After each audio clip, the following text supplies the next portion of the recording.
তো নতুন ভিডিওতে স্বাগতম। আজকে আমরা বায়োলজি পড়ব। এটা আমাদের দ্বিতীয় ভিডিও হতে চলেছে। তো আজকে আমরা যে চ্যাপ্টার দিয়ে শুরু করতে চলেছি বায়োলজি, সেটা হচ্ছে বায়োলজিক্যাল ক্লাসিফিকেশন, মানে জীবজগতের শ্রেণীবিন্যাস।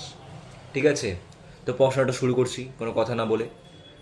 সেটা হচ্ছে আমাদের কিছু ইন্ট্রোডাকশন দরকার চ্যাপ্টার শুরু করার আগে। সেটা হচ্ছে জবে থেকে কী হয়েছিল, সিভিলাইজেশন জবে থেকে নিয়েছিল মানুষ।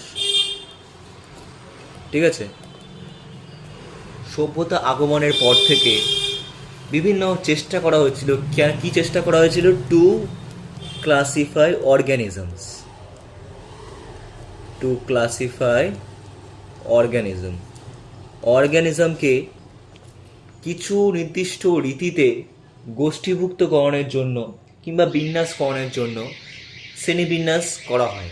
কিন্তু সেই শ্রেণীবিন্যাসে কোনো একটা সায়েন্টিফিক ক্রাইটেরিয়া ছিল না, সেখানে কিছু প্রবৃত্তিগত দিককে কাজে লাগিয়ে এই ক্লাসিফাই করা হয়েছিল। জীবনের বেসিক নিডস, আমাদের প্রতিদিনের প্রয়োজনটা কি? আমাদের প্রতিদিনের যদি প্রয়োজন বলি বেসিক নিডস, সেই বেসিক নিডসগুলো কি? সেই বেসিক নিডস হচ্ছে ফুড, শেল্টার অ্যান্ড কি হতে পারে, ক্লোদিং। ঠিক আছে, খাওয়ার, আশ্রয় এবং পোশাক আশাক। হ্যাঁ, তো এই তিনটে জিনিস যে ইম্পর্টেন্ট আমাদের জীবনে, এই তিনটে জিনিসের উপর ভিত্তি করে বায়োলজিক্যাল ক্লাসিফিকেশন কিন্তু করা হয়েছিল। ঠিক আছে, এবার আমরা চলে আসি কি ক্লাসিফিকেশনে। যে শুরু করেছিলেন তিনি হলেন অ্যারিস্টটল। হ্যাঁ, ঠিক আছে, অ্যারিস্টোটল। ঠিক আছে, ক্যামেরাটা এদিক করে নিচ্ছি, নিশ্চয়ই দেখা যাচ্ছে এবার। তো অ্যারিস্টটল কি তৈরি করেছিলেন, মানে তিনি সায়েন্টিফিক বেসিসের যে ফার্স্ট লুক, সায়েন্টিফিক বেসিসের ভিত্তিতে যে বায়োলজিক্যাল ক্লাসিফিকেশনের যে ফার্স্ট লুক তিনি দিয়েছিলেন। ঠিক আছে, ইনি প্ল্যান্টসকে ভাগ করেছিলেন। প্ল্যান্টস যে আছে ওটাকে ভাগ করেছিলেন কিসের ভিত্তিতে?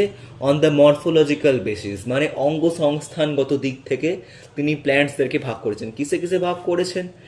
ট্রিজে ভাগ করেছেন, তারপর কি সার্ভসে ভাগ করেছেন, তারপর হার্বসে ভাগ করেছেন। Trees, serves and herbs, HERBS। ঠিক আছে, এবার আমরা আসবো যে অ্যারিস্টটল অ্যানিম্যালকেও ভাগ করেছিলেন প্ল্যান্টের পাশাপাশি। অ্যানিম্যালসকে কি কিসের ভিত্তিতে ক্লাসিফাই করেছেন? সেটা হচ্ছে প্রেসেন্স অফ রেড ব্লাড।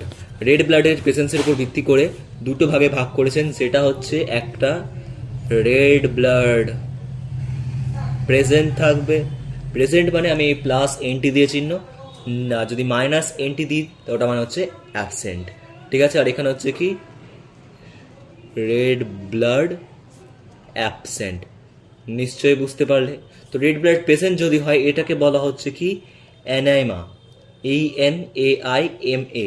ঠিক আছে, আর রেড ব্লাড অ্যাবসেন্ট থাকলে সেটাকে বলা হচ্ছে কি অ্যানিমা, ANIMA। ঠিক আছে, অ্যানিমা। রেড ব্লাড অ্যাবসেন্ট থাকলে এবং রেড ব্লাড প্রেজেন্ট থাকলে কি বলা হচ্ছে সেটা মনে রাখতে হবে। এটা কি রেড ব্লাড প্রেজেন্টের উপর ভিত্তি করে অ্যানিমালসের ক্লাসিফিকেশন।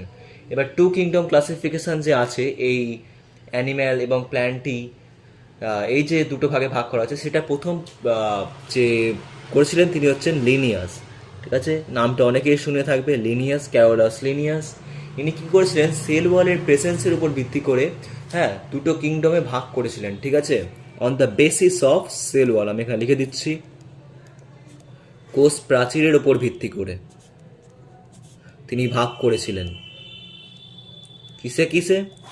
একটা হচ্ছে প্ল্যান্টি, আর এটা আরেকটা হচ্ছে কি অ্যানিম্যালিয়া।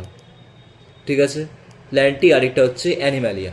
এবার দেখো অ্যানিম্যালিয়া কথা অর্থ কি সেল ওয়াল প্রেজেন্ট না, অ্যানিম্যালিয়ার কথা অর্থ সেল ওয়াল অ্যাবসেন্ট। আর প্ল্যান্টি কথা অর্থ কি সেল ওয়াল প্রেজেন্ট।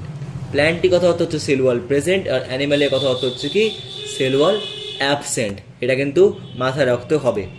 এবার চলে আসি আমরা কিছু একটা উদাহরণে। ঠিক আছে, প্ল্যান্টির উদাহরণ যদি আমরা বলি কি অ্যালগি থেকে অ্যানজিওস্পার্ম হতে পারে। হ্যাঁ, অ্যালগি থেকে অ্যানজিওস্পার্ম হতে পারে। এবার একটা কথা আছে, একটা অন্য প্রসঙ্গে আছে যে অ্যানজিওস্পার্মটা কি। অ্যাঞ্জিওস্পার্ম কথার অর্থ হচ্ছে আবৃতবীজী, অর্থাৎ গুপ্তবীজী। ঠিক আছে, অর্থাৎ কোনো একটা ফল দ্বারা তার মধ্যেকার বীজটা কি আবৃত থাকবে। যেমন আমরা বলতে পারি ধান, গোলাপ, আম, কাঁঠাল, এগুলোর হচ্ছে অ্যাঞ্জিওস্পার্ম। ঠিক আছে, এদের বীজ লুকোনো অবস্থায় থাকে, গুপ্ত অবস্থায় থাকে, তাই এদেরকে আবৃত বীজই বলা হয়। অ্যাঞ্জিও কথার অর্থ মনে রাখবা পাত্র বা আধার, এবং স্পার্মস কথার অর্থ হচ্ছে বীজ। ঠিক আছে, আর এখানে আসি আমরা অ্যানিম্যালিয়ার কিছু উদাহরণ যদি বলি, সেটা আমরা বলতে পারি পরিফেরা থেকে ওই কর্ডাটা পর্যন্ত হতে পারে। ঠিক আছে, পরিফেরা থেকে ওই কর্ডাটা পর্যন্ত হতে পারে। এবার একটা জিনিস বলি তোমাদেরকে, যে সেটা হচ্ছে প্রোটোজোয়া উদাহরণ হতে পারে অ্যানিম্যালিয়ার। প্রোটোজোয়া বলতে কাদের বোঝায়? প্রোটোজোয়ার কথার অর্থ হচ্ছে যেটাকে বলা হয় কি, প্রোটোজোয়া কথার অর্থ হচ্ছে প্রথম প্রাণী।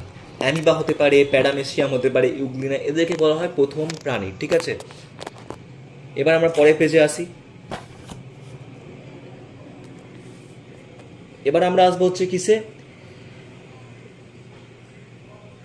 Demerits of two kingdom. ঠিক আছে, ডিমেরিটস অফ টু কিংডম মানে কিছু ত্রুটি রয়েছে।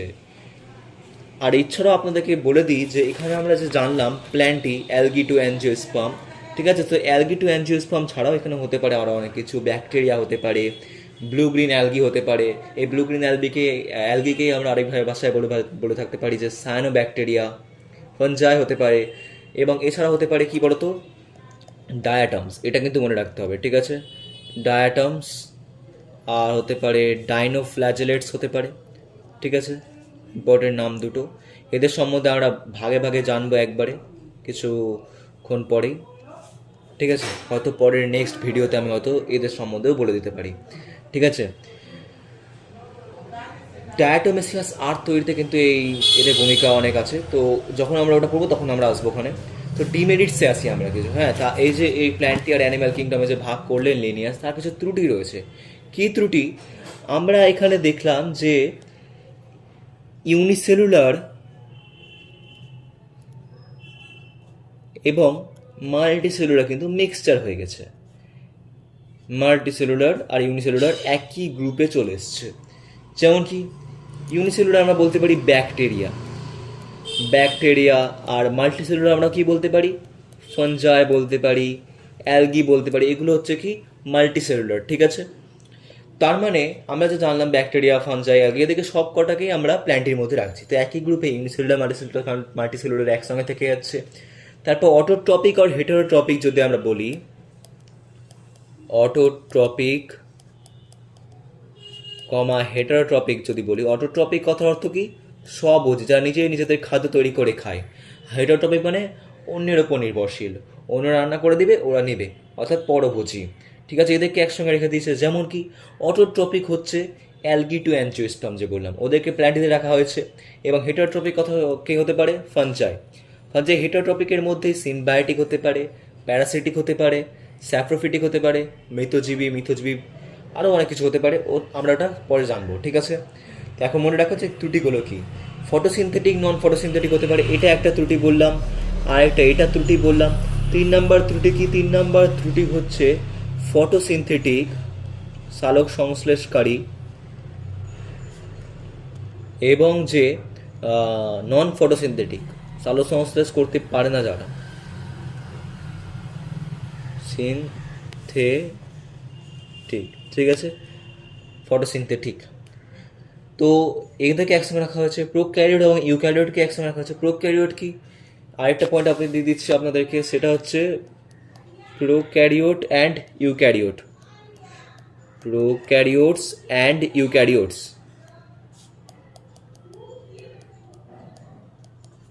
ঠিক আছে, প্রোক্যারিওট কারা? প্রোক্যারিওট হচ্ছে ব্যাকটেরিয়া। যেমন ইউক্যারিওট কি হতে পারে, অ্যালগি টু অ্যাঞ্জিওস্পার্ম যে বললাম, দেখো একই গ্রুপে রেখে দিয়েছে।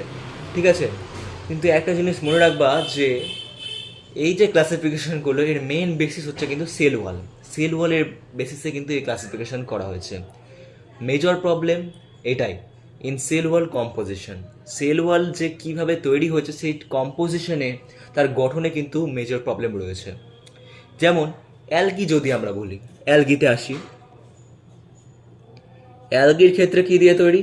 অ্যালগির ক্ষেত্রে অ্যালগি টু অ্যাঞ্জিওস্পার্ম, আমি গোটাটা লিখে দিচ্ছি, অ্যালগি টু অ্যাঞ্জিওস্পার্ম। হ্যাঁ, এদের কি দেখা যায়, সেলুলোজিক ওয়াল দেখা যায়, এদের যে সেল ওয়াল রয়েছে ওখানে সেলুলোজ বর্তমান, ঠিক আছে, সেলুলোজিক সেলুলোজিক ওয়াল, ঠিক আছে, এটা একটা হলো। দ্বিতীয় আমরা বলতে পারি ব্যাকটেরিয়া। ব্যাকটেরিয়ার ক্ষেত্রে কি দিয়ে তৈরি কোষপ্রাচীর? পেপটাইডোগ্লাইক্যান,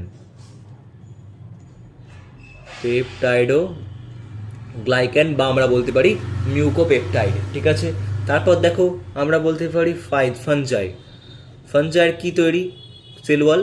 কাইটিন দ্বারা নির্মিত, ঠিক আছে, কাইটিন দ্বারা নির্মিত। অ্যালগির ক্ষেত্রে angiosperm, algae to angiosperm cellulose দ্বারা তৈরি ওয়াল, এবং ব্যাকটেরিয়ার ক্ষেত্রে পেপটাইডোগ্লাইক্যান কিংবা মিউকোপেপটাইড দ্বারা তৈরি, আর ফানজাইয়ের ক্ষেত্রে কি কাইটিন দ্বারা নির্মিত, ঠিক আছে।